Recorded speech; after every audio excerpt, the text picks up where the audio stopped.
O te whaatalo whātu I lau whaafonga anga I le nei fo I tae au, mā lole soifua manuia, alo mai o tala lau Radio Samoa.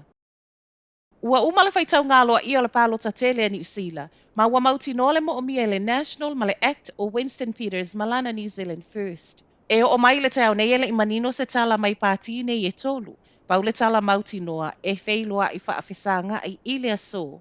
Winston Peters ma David Seymour lo le Act. Ripotia le staff, e le whaatasi ona whaafsota I a David Seymour, Winston Peters I le telefoni pe tai e le isa tali mai.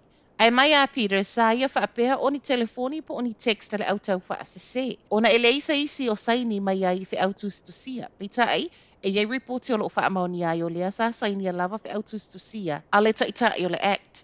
O lo tatali pea se tala mai le o singo le isi whainga malo fōua le atunu. Ma e ui e le I whaapea sa o mai Christopher Luxon e le fianga lue ma Winston Peters o le alavana sa sa o whaamtalanga Seymour e le mana o ia Winston Peters.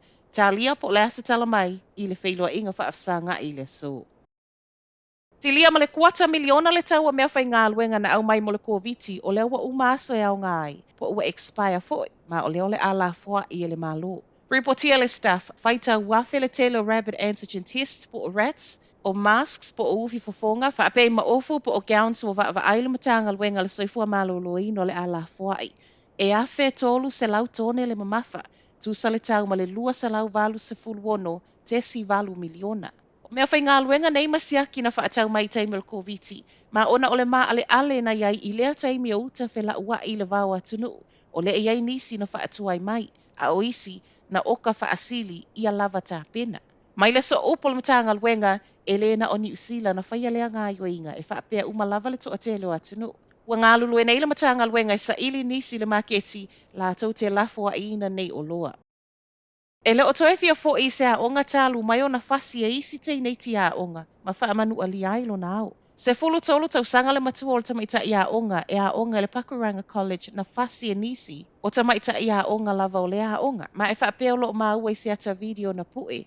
E to alua le ana whasia a o isi o loo matamata atu iai. Ripotia le staff, moli mau o le a ingo le tamaita I a onga na whaamanu alia na I uai lava I na ave le whale mai mirol moa ona o manu anga ilo na au. Ma talu mai le aso lua se fulu o ke topa na tupu ai e le o toe fia fo I se a onga. O le whaanoa noanga o le ainga. O le alawa na mua I wha ai loa I le ua whaamanu alia I le sui pule a onga I le tae o le aso lea. Le popole I lona saunga le mu o na iai nisi o loo fuafua e whasi ia peitai fo linga mai e le I lava pui pui nga le a onga. A wa o le alawa na tupu I le aso lava lea. Ripoti ai le fia fia tele o le ainga I le a onga ma e ui fo I wasala lau I tua le mea ua tupu o loo tu mau pele tali tonunga o le pule a onga e le ai se buli I le kolisi Pakuranga. O le ua ave le ainga le mata upu I leo leo, muli muli ai tutuli umatei nei tia o ngato alua na whaia. Tua le anga matamatanga o mea whaapapai waikaraka I one hanga I au kilani le pole asutu anai, ma ele ngata o le fia fia I le mu, a o le ai o se manatu mai o tangata na tuu whaatasia, lea wha moe moe. Fina ngalo wha alia leo nisi o mātua na a fia e tusama reporti, ma o nisi nei o le tusama le ono afe 5 se lau. Na mai moa ina lea whaalinga I le Waikaraka Park. Ua toe whaalau I loa I lunga le social media ata videos na pu e ina I lepo. O lo I loa I le whaate I o le au mai moa I le se mai o se tasi o alo yafi mai mea whaapapa I le nofuanga nano nofuai. O se tasi lau whai ngā luenga na whesoa soani e tonga whitia manu ango I lātou na mu e au fiai ma se teinei titi. A o lango na I le ti ngā mai manu anga na sili atu le fia fia o mātua na iai lepo. I le ai o se tasi o le pulenga le Waikaraka Speedway na aluane se I whaisitala po o se whaato e senga foi. E ilunga le Facebook page a le pulenga na tuu whaatasia mea whaapapai Waikaraka wa whaiti o ina e nisi o lo o lātou toe ave e sea whaiti o ngā tangata whaatatau I le mea na tupu. Ai mai le sui o le pulenga Brewers Robertson fōlinga mai e le o te leso na sila fia le mea na tupu.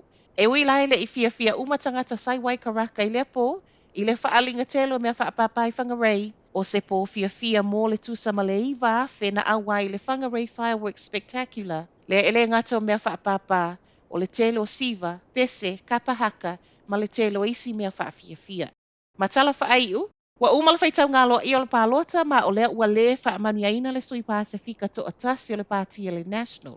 E umale whaitau ngā mua mua le pālota o lo tolu se fulu pālota e sili ai Angie Nicholas o le National I le sui o te ara tui au kilani sisifu. Po o le sui wa tele tau sango tau avea mai lea vaenga au kilani I lalo le fu ale leiba, Field Twyford. Pei ta ile mai a whaitau ino pālota whaapitoa ma le whaitau ngalo I o le whainga pālota tele ni usila.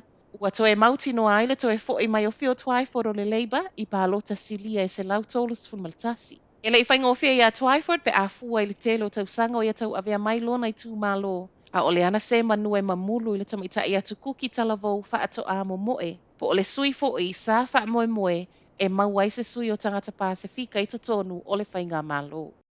O Talanala Radio Samoa, manuia le amatanga o le vai aso.